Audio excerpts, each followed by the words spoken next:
Jesus said, this is how he addressed Judas. He said, one of you is a devil. Help me now. That is how Jesus addressed Judas. He called him a devil. Not that devil jumped into him. Peter was under satanic influence for a moment. Under pressure. He didn't know, verbally. He said something he didn't mean. And Jesus rebuked him. Okay? But when it came to the case of Judas Iscariot, Jesus called him Satan himself.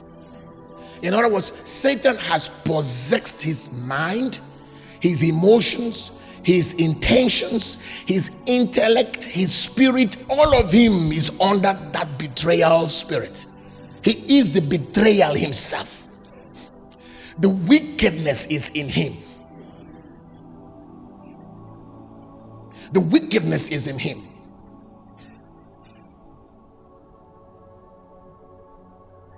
So Jesus called him Satan. He said, one of you here is a devil. A devil. A devil. And Judas was a diligent follower. You didn't hear me? If you are to look at the qualities of a loyal servant, Judas appeared to be faithful. He never for one day missed services. He was in his position for life. He was the treasurer, confident and bold enough to even challenge Jesus, his boss. Yes. So if Jesus could have an enemy amongst the 12, his closest, how many enemies do you think you have? And if the enemy of God in the flesh was not afraid to go behind him and had a transaction with the Pharisees, those in power, to betray him, to kill him, oh my God, deliver us. It's only God that will deliver us. Lift your hands up. Enemies in the category of Judas Iscariot must be exposed.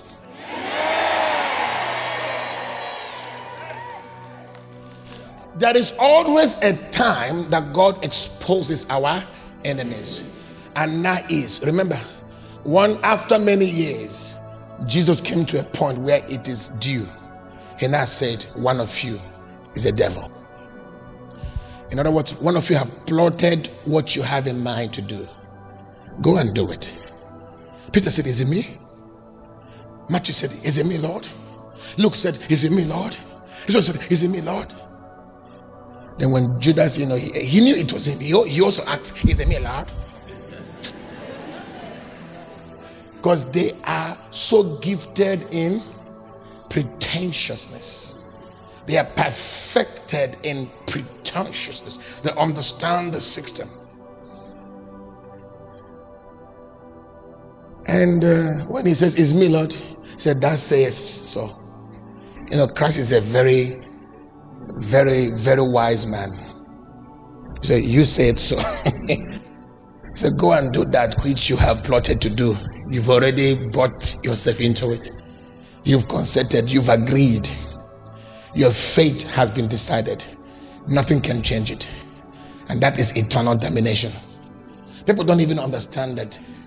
Do everything you can do in this world not to enter hell. Here is the preaching of Jesus, and this is what keeps me very much careful in these last days. He says, whatsoever it will take you to enter heaven, do it. He says, if it will take you to amputate one of your legs, if one of your legs will take you to hell, he said, better you amputate one and walk and use crutches for the rest of your life on earth than to enter hell for your eternal damnation. These things may not make sense to you, but you're hearing them. Let me tell you, sons of God, I warn you, please, I beg you, hellfire is real.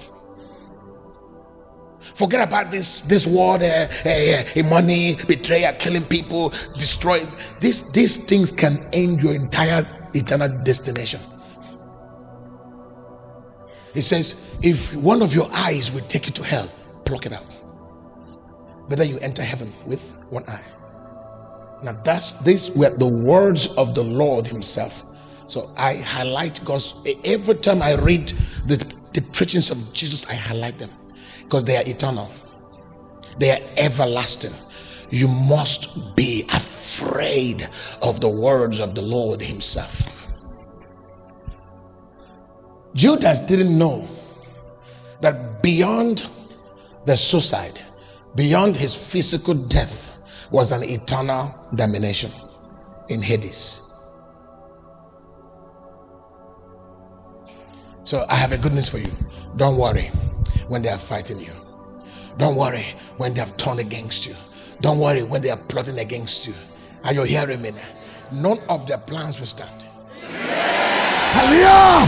Hallelujah! Sepayada! Efrapakayada! Separadia! Alisapayada! Hallelujah! Shahila! Fapayada! Ekosapahira! Masapayada! Laila! Familia! Sepakariada! Yakabaya! Sefria! Sefria! Perikapayada! Antosapane Sa Emparadia, Evahila, Elina, Sefahila, Ekamaria. We increase in spiritual ranks when we capture certain depths in the realms of your sin. When we elevate into that encounter, something is captured in the realms. Our body enters the frequencies, the electricity of Zion, and be the same. Your increase in the spirit decreases your carnality.